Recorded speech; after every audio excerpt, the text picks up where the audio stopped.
Hey everybody, it's the Mad Master here. I'm doing a video today, and this is a video response or reaction, so to speak, to the new Metallica song Lux Aeterna. I've been a Metallica fan for quite a long time. You probably wouldn't even believe me because I look so young. No, I'm just kidding. Uh, I got into metal really early, though. I wasn't even a teenager, so I mean, it has been a long time. So, first thought was, riff is okay. It was, it's an A minor, A blues or pentatonic or whatever. It's kind of for the music theory people out there. I thought it was okay. I was like, okay, it's kind of new wave of British heavy metal influenced, very much. In a way, a little bit too much. Like, it kind of reminded me of a throwback to Kill 'Em All, but like through a very poppy. Okay, this is the first. I'm gonna be completely honest. My first thought was, it sounds like a modern rock band, modern pop rock band, I don't know, Matchbox 20, or I don't know these bands. I don't know the modern rock, what modern pop rock is. I'm completely out of it. I mean, the newest band I like is Beast in Black, but I mean, I don't know any, or Nestor actually, but they're old too. Actually, they're really old. I like some new bands, but there's some good bands on the New Wave of True Heavy Metal page on YouTube, by the way. Just a shout out to that. But overall, like, I don't I don't know much about new rock bands that are popular that much. I even know indie stuff better than modern rock, like most modern rock, So this is what I thought. I thought, well, what if like a modern pop rock band? I wouldn't say like Imagine Dragons, but like a Matchbox 20 or something. They covered a song from Kill 'Em All. What would it sound like? The vocals are too clean. It's not saying. I mean, there's a wide gulf between like Saint Anger vocals and auto tune, but it's far too on the side of auto tune kind of thing. I don't know if there's auto tune in it, but definitely Melodyne.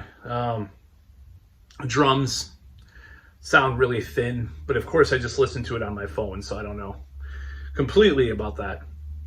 Now, one surprise, if it sounds like that on every audio device or something like that. One surprise was Kirk, actually, believe it or not. I thought it was, his solo was kind of interesting.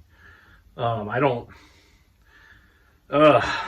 is a mixed bag to me. I don't know.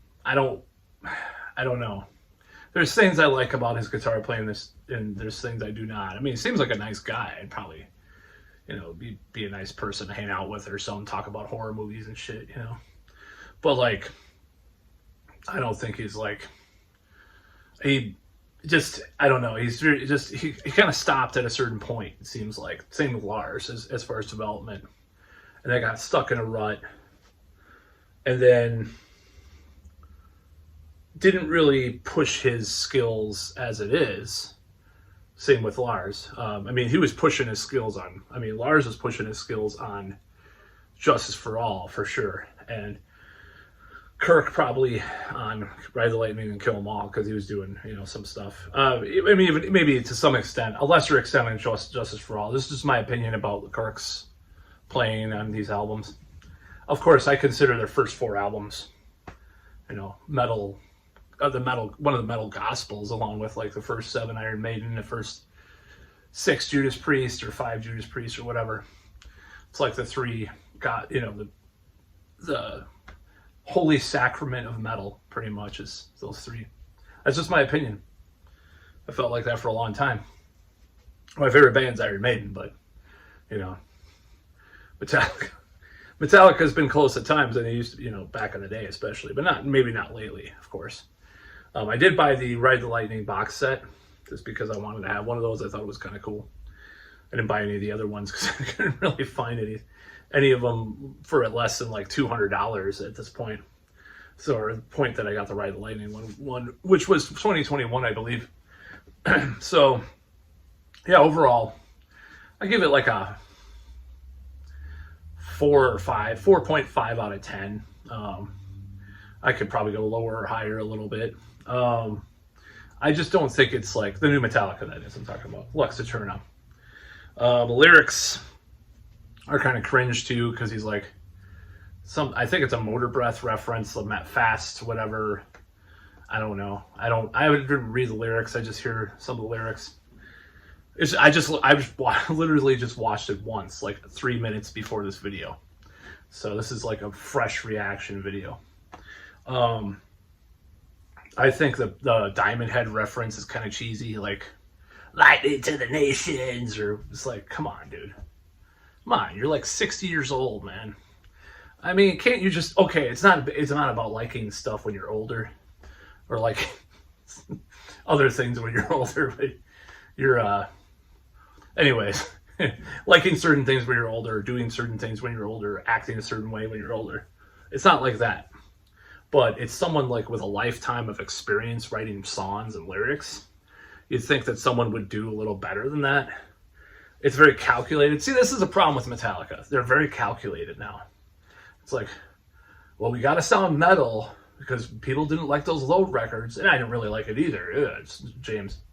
So they go to the boardroom meetings with Cliff Bernstein and Peter Mensch and all those people, getting up there in age, all those guys. And they're just like writing down all this stuff. It's like, maybe we'll have a Diamond Head reference in this. I mean, this is just imagined. I mean, some of this stuff did happen in Some Kind of Monster, the movie. Sort of like that. It's like they'll oh, James, hey man, James, why don't you write like a Diamond Head like reference, dude? Because I have It's Electric, my podcast. I don't know, man. Kirk, Rob's just in a corner like playing bass by himself because he doesn't have any fucking thing to do with this because it's all those three. I mean, who knows? But it's such a corporate rock. It's in the extreme extent. I mean, let's just be honest. That's what Metallica are. Have they always been corporate rock? Hell no. But by the late 80s, they were kind of going that route. Even though I like Justice for All a lot and stuff. But anyways, yeah, that's what I gotta say about that, and that's about all.